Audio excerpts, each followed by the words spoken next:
Sabi nila kahit taon-taon ka daw maglalagay ng 12 or 13 prutas tuwing New Year sa hapagkainan, kung hindi ka naman daw magsusumikap, ay hindi ka rin naman daw aasinso. Tama din naman kasi kung maglalagay ka ng pampaswerte taon-taon sa inyong hapagkainan, dapat samahan mo ng sipag at tiyaga. Kagabi nga mga mari ay namili na kami ng prutas dito sa palengke malapit sa amin. Kagaya ng nakagawian namin mag-asawa ay namimili na kami ng maaga-aga ng mga prutas dahil ayoko talaga makipagsiksikan. Naranasan kasi namin na 31 kami namimili, grabe ang tao mga mari, sobrang dami at halos hindi ka na nga makadaan. Bukod sa sobrang mahal na ng mga prutas mga mari, halos doble na nga yung presyo. Last year kasi mga mari, namili na rin kami ng mga ganito, 29 pa lang ng gabi ay namili na kami ng mga prutas at medyo mura-mura pa. Kasi sabi nga nila bukas or 31 ay sobrang mahal na nga daw, doble na nga daw yung presyo. Kaya bumili na ako ng 3 apple, 1 peras, tapos bumili na rin pala ako ng tapos pakwan, melon, orange, kiat-kiat at honeydew. At kung ano-ano pa dahil hindi ko na talaga matandaan kung anong klaseng prutas yun. Kinumpleto ko na nga yan mga mari para bukas naman ay mamamalingki naman kami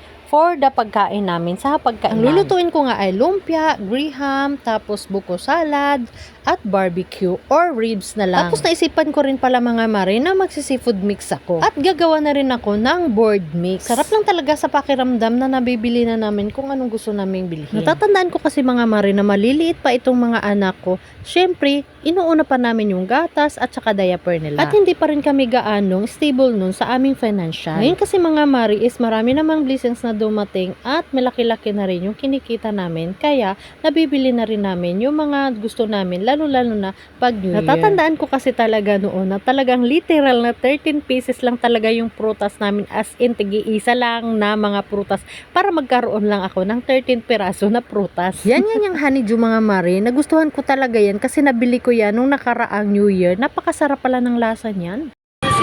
Akin siya. Libre yan.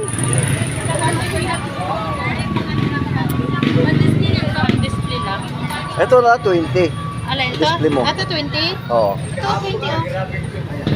Ito na lang malaki. Ay, puro na display.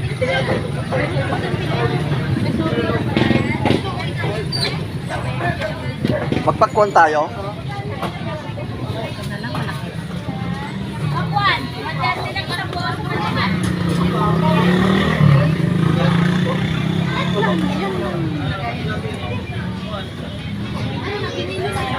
Bukod sa binili ko ng grapes na kulay violet, bumili rin ako ng kulay green.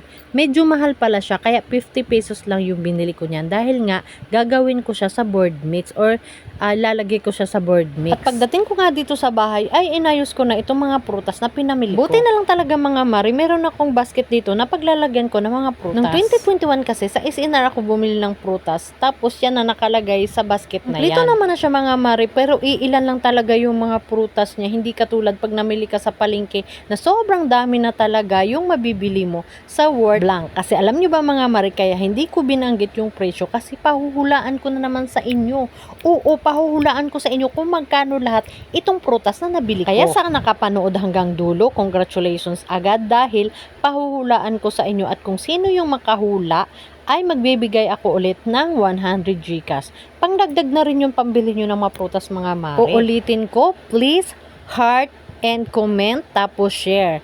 Pagkatapos yung i-share mga mari, i-screenshot nyo at isend nyo dito sa aking comment section para malaman ko kung talagang nag-share kayo. Kaya good luck and congratulations, advance Happy New Year sa inyong lahat. Kaya maraming salamat sa lahat ng mga followers ko na sumusuporta sa akin at yung laging nag-share ng aking mga videos. Dahil hindi lang ito ang aking ipamimigay soon. Pag ako nagkaroon ng maraming blessings mga mari, mas sobra pa itong ipamimigay ko. Kaya share na at hula-hula na. So bye guys, thank you for watching.